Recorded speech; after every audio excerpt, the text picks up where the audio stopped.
The thing about the Acromion process, it is a part of the scapula. You think looking at this that you can't see the Acromion process, but actually it's right there. Her shoulder has like a little tiny bump.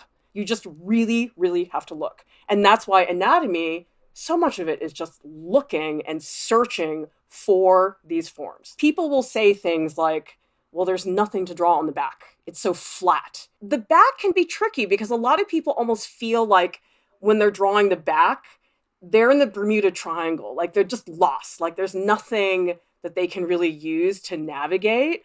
But actually, nothing could be further from the truth. There's a lot to look at in the back. 7th cervical vertebrae. Take your neck and you're going to connect your neck to your pit of the neck. So you're going to go like this and you're going to touch a little bit underneath your neck. There's going to be one bone, one vertebrae that sticks out more than the others. You count down 7 vertebrae. The 7th one is the 7th cervical vertebrae. This guy's 7th cervical vertebrae has its own shadow. That's the best. Like if it's got its own shadow, you are totally set. Posterior, superior, iliac spine.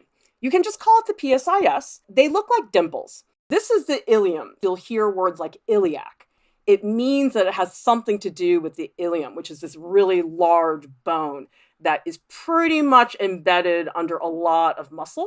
The iliac crest. So that is the top portion of the ilium.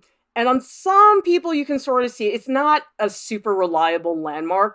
Here is the posterior superior iliac spine, the top of the crease of the backside. Anatomy is all connect the dots. Bing! Sacral triangle. Inside the sacral triangle, there is a bone called the sacrum. The sacral triangle, it's like right on top of the sacrum. The sacrum really is not visible. It's just knowing, oh, that's where it's located. It's inside the sacral triangle.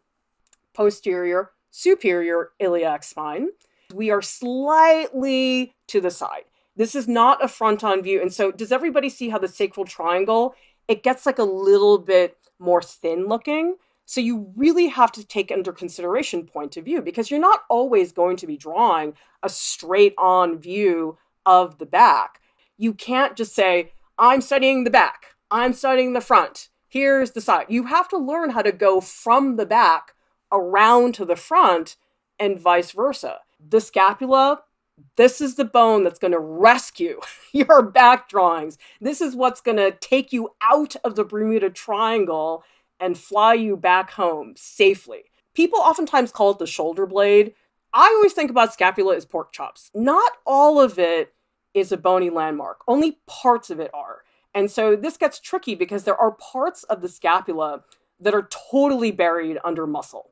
But then there are other parts of the scapula that are indeed under the surface of the skin, which then makes them a bony landmark. When you have a bone that's under the surface of the skin, it's subcutaneous. Sub means under.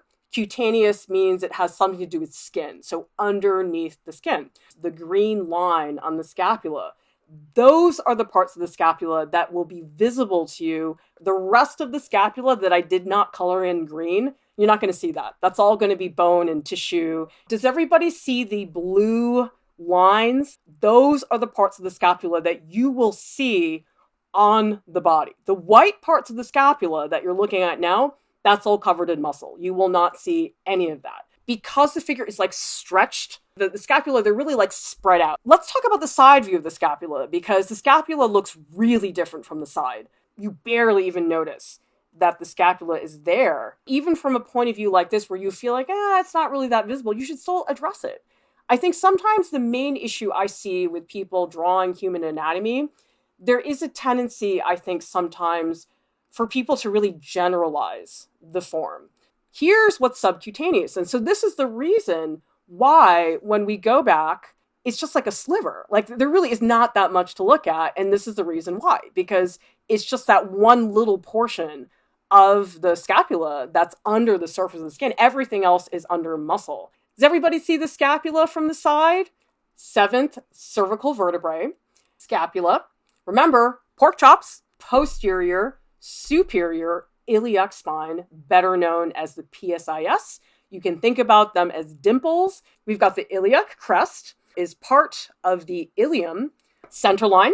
The center line is always curved on the back. We have the acromion process, remember, our little mountain peaks. We have the 7th cervical vertebrae, the scapula, which are to the left and to the right of the center line. 2 little dimples in the back, which are her posterior superior iliac spine. Connect the dots. Now we've got our sacral triangle, which is over the sacrum. I mean, how can you look at this and just say, oh, there's nothing to draw? And I'm like, well, if you think there's nothing there, that's your fault. You're not taking the time to really see it, because it's really incredible to me how much information is embedded in this back.